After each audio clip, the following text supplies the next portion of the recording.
ನಮ್ಮ ಪ್ರೀತಿಯ ವೀಕ್ಷಕರಿಗೆ ನಮಸ್ಕಾರಗಳು. ಇಂದ್ರಾಣಿ ವ್ಲಾಗ್ಸ್ಗೆ ಸುಸ್ವಾಗತ. ಇಂದ್ರಾಣಿ ವ್ಲಾಗ್ಸಲ್ಲಿ ಇವತ್ತು ನಾನು ಮಶ್ರೂಮ್ ಕರಿ ಮಾಡೋದನ್ನು ತೋರಿಸ್ತಿದ್ದೀನಿ. ಮಶ್ರೂಮ್ ಕರಿ ಅಡುಗೆ ಮಾಡೋದನ್ನು ತೋರಿಸ್ತಿದ್ದೀನಿ. ನಾನು ಮಶ್ರೂಮ್ ಕರಿ ಅಂತಲ್ಲ ನೋಡಿ, ಇದು ನಾನು ಮೀಶೋದಲ್ಲಿ ಈ ಸ್ಟ್ಯಾಂಡ್ ತಗೊಂಡಿದ್ದೆ, ಪಾತ್ರೆ ಸ್ಟ್ಯಾಂಡು. ಪಾತ್ರೆ ಇಡ್ಬೋದು ಮತ್ತು ಡಬ್ಬಿಗಳು ಇಡ್ಬೋದು. ನಾನು ಬಾಟ್ಲುಗಳು ಇಡೋದಕ್ಕೆ ಸ್ವಲ್ಪ ಜಾಗ ಸಹ ಇಕ್ಕಟ್ಟಾಗಿತ್ತು ಅಲ್ಲಿ ಅಂತೇಳ್ಬಿಟ್ಟು ಇದನ್ನು ತಗೊಂಡಿದ್ದೆ. ಇದು ಬಂದು 740 ರೂಪಾಯಿ, 740 ರೂಪಾಯಿ ಆಗಿದೆ ಇದು. ನೋಡಿ, ಇದು ಈ ಥರ ಬಂದಿದೆ. ಇದು ಬಿಡಿಯಾಗಿದೆ. ನಾವು ಎಲ್ಲಾದರೂ ಖಾಲಿ ಮಾಡಬೇಕಾದ್ರೆ ಮತ್ತು ನಾವೆಲ್ಲ ಶಿಫ್ಟ್ ಮಾಡಬೇಕಾದ್ರೆ ಕೂಡ ನಾವು ಚಿಕ್ಕದಾಗಿ ಮಡಚಿ ತೊಗೊಂಡೋಗ್ಬೋದಾಗುತ್ತೆ. ಇದನ್ನು ನಾವು ಜೋಡಿಸ್ಕೋಬೇಕಾಗುತ್ತೆ. ಚೆನ್ನಾಗಿದೆ, ಗಟ್ಟಿ ಇದೆ ಮತ್ತು ವೆಯ್ಟ್ ಇದೆ, ಚೆನ್ನಾಗಿದೆ ಮತ್ತು ವೆಯ್ಟ್ ಕೂಡ ತಡೆಯೋ ಹಾಗಿದೆ. ನೀವು ಬೇಕಾಗಿದ್ದರೆ ನೋಡಿ, ಮೀಶೋದಲ್ಲಿ ಸಿಗುತ್ತೆ, ತಗೊಳ್ಳಿ. ನನಗೆ ಅದು ಲಿಂಕ್ ಹಾಕೋದಕ್ಕೆ ಅದಕ್ಕೆಲ್ಲ ಬರೋದಿಲ್ಲ, ಹಾಗಾಗಿ ನಾನು ಬರೀ ಮೆಟೀರಿಯಲ್ ಮಾತ್ರ ತೋರಿಸ್ತಿದ್ದೀನಿ. ಇದನ್ನು ಹಾಕೋದಕ್ಕೆ ಜೋಡಿಸೋದಕ್ಕೂ ಸ್ವಲ್ಪ ಕಷ್ಟ ಆಯಿತು ಅದೆಲ್ಲ ನಾನು ತೋರಿಸಿಲ್ಲ, ಮತ್ತು ಜೋಡಿಸಿದ್ದು ಮಾತ್ರ ತೋರಿಸ್ತಿದ್ದೀನಿ. ನೋಡಿ, ನಮ್ಮ ವಿಡಿಯೋ ಯಾರಾದರೂ ಮೊದಲನೇ ಸರಿ ನೋಡ್ತಿದ್ರೆ ದಯವಿಟ್ಟು ಸಬ್ಸ್ಕ್ರೈಬ್ ಮಾಡಿ, ಬೆಲ್ ಬಟನ್ ಒತ್ತೋದನ್ನು ಮರಿಬೇಡಿ. ಬೆಲ್ ಬಟನ್ ಒತ್ತಿದ್ರೆ ಮತ್ತು ನಾನು ಹಾಕೋ ನೋಟಿಫಿಕೇಷನ್ ಎಲ್ಲ ನಿಮಗೆ ಬಂದು ಸೇರುತ್ತೆ. ಮತ್ತು ನಂದು ಇನ್ನೂ 2-3 ಚಾನಲ್ ಇದೆ. ಇಂದ್ರಾಣಿ ವ್ಲಾಗ್ಸ್ ಒಂದು, ಇಂದ್ರಾಣಿ ವ್ಲಾಗ್ಸ್ ಒಂದು, ಮತ್ತು ಇಂದ್ರಾ ಮನೆ ಅಡಿಗೆ ಚಾನಲ್ ಒಂದು, ಸೂಸನ್ ಇಂದಿರಾ ದೇವರ ವಾಕ್ಯಗಳು ಚಾನಲ್ ಒಂದಿದೆ. ಈ 4 ಚಾನಲ್ಗೂ ನೀವು ಸಪೋರ್ಟ್ ಮಾಡಬೇಕು ಅಂತ ಕೇಳ್ಕೊಳ್ತೀನಿ. ಮತ್ತು ಇದು ನೋಡಿ, ಸರಿ ಹೋಯಿತು. ಸ್ವಲ್ಪ ಕಷ್ಟ ಆಯಿತು, ನನಗೆ ಈಸಿಯಾಗೇ ಇತ್ತು, ಆದರೆ ಜೋಡಿಸೋದಕ್ಕೆ ಸ್ವಲ್ಪ ನನಗೆ ಗೊತ್ತಿಲ್ಲದೆ ಸ್ವಲ್ಪ ಕಷ್ಟ ಆಯಿತು. ಮತ್ತು ನೋಡಿ ಇದನ್ನು ಕಿಚನಲ್ಲಿ ಸರಿ ಮಾಡ್ಕೊಳ್ತಿದ್ದೀನಿ, ಈ ಜಾಗದಲ್ಲಿ ಇಡ್ತಿದ್ದೀನಿ. ಮತ್ತು ಇದನ್ನೇ ಸ್ವಲ್ಪ ಕ್ಲೀನ್ ಮಾಡ್ಕೊಂಬಿಟ್ಟು ಇಡೋಣ ಅಂಥೇಳಿ. ಇದು ಮೊದಲೇ ತೊಗೊಂಡಿದ್ವಿ ನಾವು, ತ್ರಿಕೋನದಲ್ಲಿರೋದು ಸ್ಟ್ಯಾಂಡು. ಇದು ನಾವು ದೊಡ್ಡ ಮನೇಲಿದ್ವಿ ಆವಾಗ ತೊಗೊಂಡಿದ್ವಿ. ಅದು ಸ್ವಲ್ಪ ಚೆನ್ನಾಗಿತ್ತು. ಇಲ್ಲಿ ಚಿಕ್ಕ ಮನೆಯಲ್ಲೂ ನಮಗೆ ಜಾಗ ಸ್ವಲ್ಪ ಇಕ್ಕಟ್ಟಾಗಿದೆ, ಹಂಗಾಗಿ ನಾವು ಇನ್ನೊಂದು ತಗೊಳ್ಬೇಕಾಗಿ ಬಂತು. ಇದು ನೋಡಿ, ಬಾಟ್ಲುಗಳ ಮೇಲೆ ಇದೆ. ಇದರಲ್ಲೂ ಪೂರ್ತಿ ಬಾಟ್ಲುಗಳು ಇಡಿಸ್ಬೋದು ಅಂದ್ಕೊಂಡಿದ್ದೆ ನಾನು. ಬಾಟ್ಲುಗಳ ಮೇಲೆ ಮಾತ್ರ ಇಡಿಸುತ್ತೆ, ಕೆಳಗಡೆ ಚಿಕ್ಕ ಬಾಟ್ಲುಗಳು ಇಡಿಸುತ್ತೆ. ಹಂಗೆ ಒಂದೇ ಸರಿ ಒರೆಸ್ಕೊಂಡು ಕ್ಲೀನ್ ಮಾಡ್ಕೊಂಬಿಡೋಣ ಅಂಥೇಳಿ ಮಾಡ್ಕೊಳ್ತಿದ್ದೀನಿ. ಕ್ಲೀನ್ ಮಾಡ್ಕೊಂಬಿಟ್ಟು ಎಲ್ಲನೂ ಒರೆಸಿಟ್ಕೊಂಬಿಡೋಣ ಒಂದೇ ಸರಿ ಅಂಥೇಳಿ. ಮತ್ತೆ ತೆಗೆದು ಇಡೋಕ್ಕಾಗೋದಿಲ್ಲಲ್ವ, ಹಾಗಾಗಿ ನಾನು ಒಂದು 15 ದಿನಕ್ಕೊಂದು ಸರಿ ತೆಗೆದು ಒರೆಸ್ಕೊಳ್ತೀನಿ. ಇದೆಲ್ಲ ಮತ್ತೆ ಡೈಲಿ ಏನೂ ಒರೆಸ್ಕೊಳ್ಳೋದಿಲ್ಲ, ಮತ್ತು ವಾರಕ್ಕೊಂದು ಸರಿನೂ ಒರೆಸೋದಿಲ್ಲ. ನನಗೆ ಹುಷಾರಿಲ್ಲ, ಹಾಗಾಗಿ ನಾನು ಡೈಲಿ ಒರೆಸೋಕ್ಕೂ ಹೋಗೋದಿಲ್ಲ. 15 ದಿನಕ್ಕೊಂದು ಸರಿ ಮತ್ತು ಇದನ್ನು ಎಳ್ಕೊಂಡು ಒರೆಸ್ಕೊಂಬಿಡ್ತೀನಿ. ಸ್ವಲ್ಪ ಹಂಗೆ ಸೈಡಲ್ಲಿ ಒರೆಸ್ಕೊಂಬಿಡ್ತಾಯಿದ್ದೀನಿ. ಸ್ವಲ್ಪ ಗಲೀಜಾಗಿದೆ, ಡಸ್ಟ್ ತುಂಬಿರುತ್ತಲ್ವ, ಹಾಗಾಗಿ ಒರೆಸ್ಕೊಂಬಿಡ್ತೀನಿ. 2 ತಿಂಗಳಿಗೆ ಒಂದು ಸಾರಿ ನಾನು, ತಿಂಗಳಿಗೊಂದು ಸಾರಿ 2 ತಿಂಗಳಿಗೊಂದು ಸಾರಿ ಶೆಲ್ಫೆಲ್ಲ ಖಾಲಿ ಮಾಡಿ ತೊಳೆದು ಇಟ್ಕೊಂಬಿಡ್ತೀನಿ, ಗಲೀಜಾಗ್ತಿರೋ ಹಂಗೆ. ನಾವು ಯಾವಾಗಲೂ 6 ತಿಂಗಳಿಗೂ ವರ್ಷಕ್ಕೆ ತೊಳೆದಾಗ ಅದೆಲ್ಲ ಕಬ್ಬಣ ಥರ ಆಗಿಬಿಡುತ್ತೆ. ನಮಗೂ ಸ್ವಲ್ಪ ಗಲೀಜು ಅನಿಸುತ್ತೆ, ತೊಳೆಯೋಕ್ಕೆ ಕಷ್ಟ ಅನಿಸುತ್ತೆ. ಹಂಗಾಗಿ ನಾನು ಇದನ್ನು 2 ತಿಂಗಳಿಗೊಂದು ಸರಿ ತೊಳ್ಕೊಂಬಿಡ್ತೀನಿ. 1 ತಿಂಗಳಿಗೆ 2 ತಿಂಗಳಿಗೆ ತೊಳ್ಕೊಳ್ತೀನಿ. 1 ತಿಂಗಳಿಗೆ ತೊಳೆಯೋದು ಅಪರೂಪ. ಚೆನ್ನಾಗಿದ್ರೆ ತೊಳ್ಕೊಂಬಿಡ್ತೀನಿ. ಇವಾಗ ಹುಷಾರಿಲ್ಲ ಅಲ್ವ, ಹಂಗಾಗಿ 2 ತಿಂಗಳಿಗೊಂದು ಸರಿ ತೊಳ್ಕೊಂಬಿಡ್ತೀನಿ. ಅದಕ್ಕೆ ಮುಂಚೆ ಬಟ್ಟೆಯಲ್ಲಿ ಒರೆಸ್ಕೊಂಬಿಡ್ತೀನಿ, ಆವಾಗ ಒರೆಸ್ಕೊಂಬಿಡ್ತೀನಿ. ಮತ್ತು ನಾನು ರೇಷನ್ಗೆ ಕೂಡ ಡಬ್ಬಗಳನ್ನ ಒಂದೇ ಸರಿ ತೊಳ್ಕೊಂಡು ಕೂತ್ಕೊಳ್ಳೋದಿಲ್ಲ. ಯಾವಾಗ ಖಾಲಿ ಆಗ್ತಿರುತ್ತೋ ಆವಾಗ ತೊಳೆದು ಮತ್ತು ನಾನು ಭರ್ತಿ ಮಾಡಿ ಇಡ್ತೀನಿ. ಹಾಗಾಗಿ ನಮ್ಮದು ಬಾಟ್ಲುಗಳೆಲ್ಲ ಕ್ಲೀನಾಗೇ ಇರುತ್ತೆ. ನೋಡಿ, ಈ ಥರ ಜೋಡಿಸ್ಕೊಂಡಿದ್ದೀನಿ. ಇಲ್ಲಿ ಸ್ವಲ್ಪ ಸ್ಪೇಸ್ ಇರುತ್ತೆ, ಅಲ್ಲಿ ನಾನು ನೀರು ಕ್ಯಾನ್ ಇಟ್ಕೊಂಡಿದ್ದೀನಿ. ಬಗ್ಗಿ ಎದ್ದು ಕೆಲಸ ಮಾಡೋ ಹಾಗಿಲ್ಲ, ಹಂಗಾಗಿ ನಾನು ಬಗ್ಗಿ ಎದ್ದೇಳೋಕ್ಕಾಗೋದಿಲ್ಲ ಅಂದ್ಬಿಟ್ಟು ನೀರು ಕ್ಯಾನ್ನ ಇಲ್ಲಿ ಇಟ್ಕೊಟ್ಟಿದ್ದಾರೆ.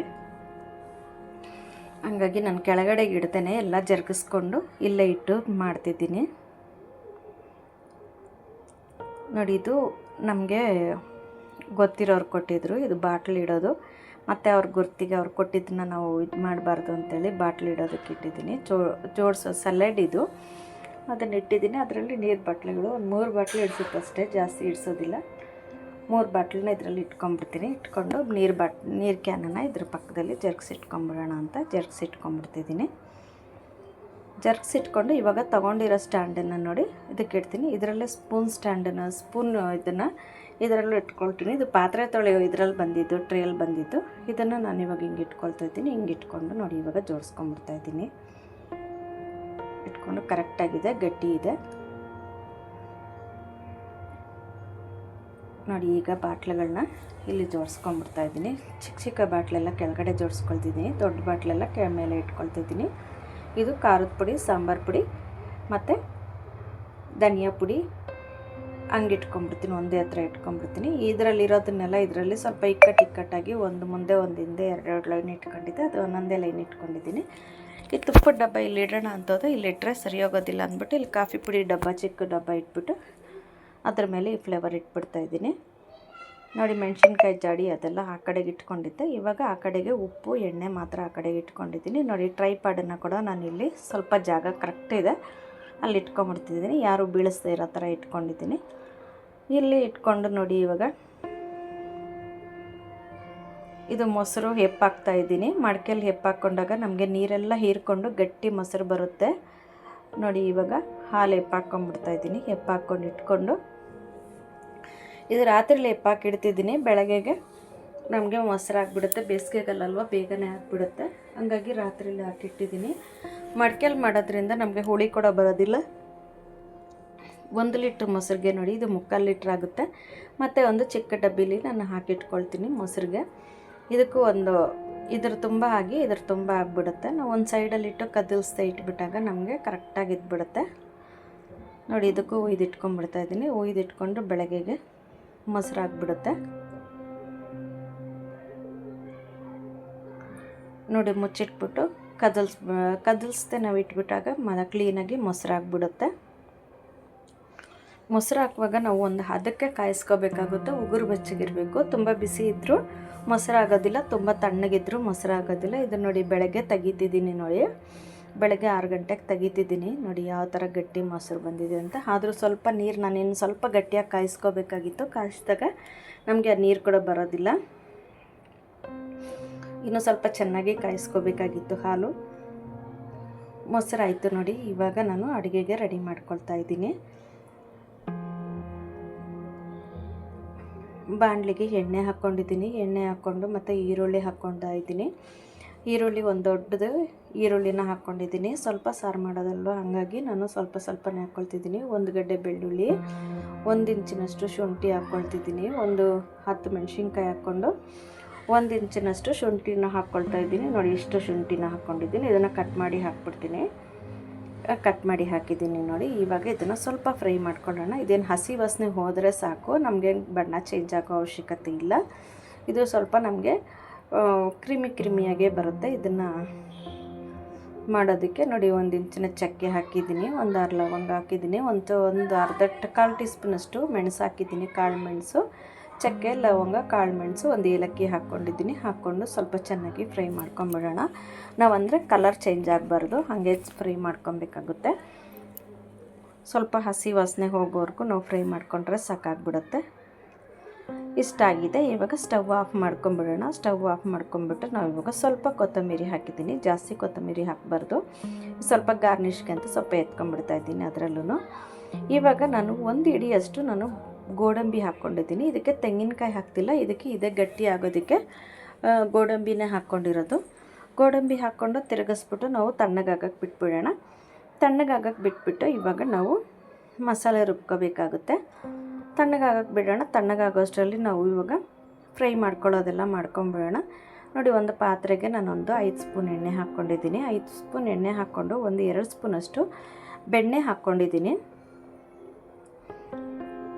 ಬೆಣ್ಣೆ ಕೂಡ ಹಾಕ್ಕೊಂಡು ಸ್ವಲ್ಪ ಬೆಣ್ಣೆ ಕರಗಿದ ತಕ್ಷಣ ನಾನು ಇವಾಗ ಆಲೂಗಡ್ಡೆನ ಒಂದು ಕುದಿ ಬೇಯಿಸ್ಕೊಂಡಿದ್ದೆ, ಒಂದು ಹಾಫ್ ಬಾಯ್ಲ್ ಮಾಡ್ಕೊಂಡಿದ್ದೆ, 2 ಆಲೂಗಡ್ಡೆನ ಅದನ್ನು ಇವಾಗ ಹಾಕ್ಕೊಂಡು ಈ ಎಣ್ಣೆಯಲ್ಲಿ ಚೆನ್ನಾಗಿ ಸ್ವಲ್ಪ ನಮಗೆ ಫ್ರೈ ಆಗೋವರೆಗೂ, ಹಾಫ್ ಬಾಯ್ಲ್ ಆಗೋವರೆಗೂ ನಾವು ಫ್ರೈ ಮಾಡ್ಕೊಳ್ಳೋಣ. ಸ್ವಲ್ಪ ಡೀಪ್ ಫ್ರೈ ಆಗಬೇಕು. ಒಂದು ಸ್ವಲ್ಪ ಗೋಲ್ಡನ್ ಕಲರ್ ಬರ್ತಿದ್ದಂಗೆ ನಾವು ಆಫ್ ಮಾಡ್ಕೋಬೇಕಾಗುತ್ತೆ. ಸ್ವಲ್ಪ ಚೆನ್ನಾಗಿ ಒಂದು 5 ನಿಮಿಷ ನಾವು ಐ ಫ್ಲೇಮಲ್ಲೇ ಚೆನ್ನಾಗಿ ತಿರುಗಿಸ್ಕೋಬೇಕಾಗುತ್ತೆ. ಐ ಫ್ಲೇಮಲ್ಲಿ ತಿರುಗಿಸ್ಕೊಂಡು ಸ್ವಲ್ಪ ಬಣ್ಣ ಚೇಂಜ್ ಆಗಬೇಕದು, ಸ್ವಲ್ಪ ಕ್ರಿಸ್ಪಿಯಾಗಿ ಬರಬೇಕು. ಆಲೂಗಡ್ಡೆ ಸ್ವಲ್ಪ ಕ್ರಿಸ್ಪಿಯಾಗಿ ನಾವು ಬಾಯಿ ಸಿಗೋ ಥರ ಮಾಡ್ಕೋಬೇಕಾಗುತ್ತೆ. ಫ್ರೈ ಆಗ್ತಾ ಇರಲಿ ಆಲೂಗಡ್ಡೆ. ಅಷ್ಟರಲ್ಲಿ ನೋಡಿ ಮಸಾಲೆ ತಣ್ಣಗಾಗಿದೆ. ತಣ್ಣಗಾಗಿರೋ ಮಸಾಲೆಗೆ ಇವಾಗೆಲ್ಲ ಮಿಕ್ಸಿ ಜಾರಿಗೆ ಸೇರಿಸ್ಕೊಳ್ತಾ ಇದ್ದೀನಿ. ಮಿಕ್ಸಿ ಜಾರ್ಗೆ ಸೇರಿಸ್ಕೊಂಡು ಇದಕ್ಕೆ ನಾನು ಇವಾಗ ನೀರು ಹಾಕಿ ರುಬ್ತಿಲ್ಲ. ನಾನು ಇದೊಂದು ಸೀಕ್ರೆಟ್ ನೋಡ್ಕೊಳ್ಳಿ. ನಾನು 1 ಕಪ್ಪು ಮೊಸರು, 1 ಕಪ್ಪು ಅಂದರೆ 1/4 ಲೀಟ್ರಷ್ಟು ಮೊಸರು ಹಾಕ್ಕೊಳ್ತಾ ಇದ್ದೀನಿ. ಮೊಸರು ಹಾಕ್ಕೊಂಡು ನೈಸಾಗಿ ರುಬ್ಕೊಂಬರ್ಬೇಕಾಗುತ್ತೆ. ನಾವು ಇವಾಗ ಮೊಸರು ಹಾಕ್ಕೊಂಡು ನೈಸಾಗಿ ರುಬ್ಕೊಂಬರೋಣ. ರುಬ್ಕೊಂಬರೋಷ್ಟರಲ್ಲಿ ಇವಾಗ ನೋಡಿ ಆಲೂಗಡ್ಡೆ ಚೆನ್ನಾಗಿ ಫ್ರೈ ಆಗಿಬಿಟ್ಟಿದೆ. ನೋಡಿ ಎಣ್ಣೆ ಬಿಟ್ಕೊಂಡಿದೆ. ಎಣ್ಣೆ ಬಿಟ್ಕೊಳ್ಳೋ ಅದರಲ್ಲಿರೋ ನೀರಿನ ಅಂಶ ಎಲ್ಲ ಹೋಗಿ ಎಣ್ಣೆ ಬಿಟ್ಕೊಂಡಿದೆ. ಇವಾಗ ನಾನು ಒಂದು 200 ಗ್ರಾಮ್ ಅಷ್ಟು ಮಶ್ರೂಮ್ನ ಇದರೊಳಗಡೆ ಸೇರಿಸ್ಕೊಳ್ತಾ ಇದ್ದೀನಿ. ಮಶ್ರೂಮ್ ಇದರೊಳಗಡೆ ಸೇರಿಸ್ಕೊಂಡು ಸ್ವಲ್ಪ ಫ್ರೈ ಮಾಡ್ಕೊಳ್ಳೋಣ. ಮಶ್ರೂಮಲ್ಲಿರೋ ನೀರು ಪೂರ್ತಿ ಬಿಡೋ ಹಾಗೆ ಮಾಡಬಾರ್ದು, ಸ್ವಲ್ಪ ಫ್ರೈ ಆದರೆ ಸಾಕು. ಮಶ್ರೂಮ್ ನಮಗೆ ಬಾಯಿಗೆ ಸಿಗಬೇಕಲ್ವ, ನೀರೆಲ್ಲ ಹೋಗೋವರೆಗೂ ಹಾಕ್ಬಿಟ್ರೆ ನಮಗೆ ಮಶ್ರೂಮ್ ಕೈಗೆ ಸಿಗೋದಿಲ್ಲ, ಚಿಕ್ಕ ಚಿಕ್ಕದಾಗಿದ್ಬಿಡುತ್ತೆ. ಹಾಗಾಗಿ ಸ್ವಲ್ಪ ಫ್ರೈ ಆದರೆ ಸಾಕು. ನೋಡಿ ಸ್ವಲ್ಪ ಫ್ರೈ ಆಗಿದೆ, ಅದರಲ್ಲಿ ನೀರಿನ್ನೂ ಬಿಟ್ಟಿಲ್ಲ. ಇವಾಗ ನಾವಿದಕ್ಕೆ ಒಂದು 1/4 ಟೀ ಸ್ಪೂನಷ್ಟು ಚಕ್ಕೆ ಲವಂಗ ಪುಡಿ ಹಾಕ್ಕೊಳ್ಳೋಣ. ಚಕ್ಕೆ ಲವಂಗ ಪುಡಿ, ಜೀರಿಗೆ ಪುಡಿ ಹಾಕ್ಕೊಂಡಿದ್ದೀನಿ. ಜೀರಿಗೆ ಪುಡಿ ಆದಮೇಲೆ ಕಾಳು ಮೆಣಸಿನ ಪುಡಿ ಒಂದು 1/4 ಟೀ ಸ್ಪೂನ್ ಹಾಕ್ಕೊಂಡಿದ್ದೀನಿ.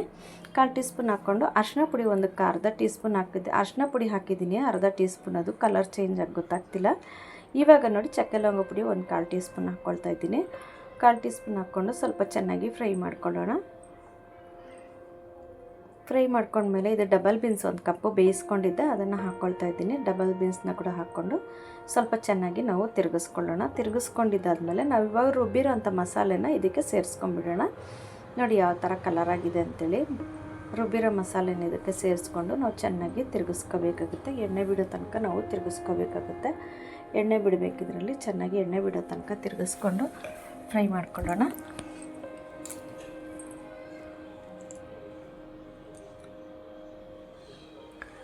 ಎಣ್ಣೆ ಬಿಡೋ ತನಕ ಚೆನ್ನಾಗಿ ಫ್ರೈ ಮಾಡ್ಕೊಂಡಿದ್ದೀನಿ.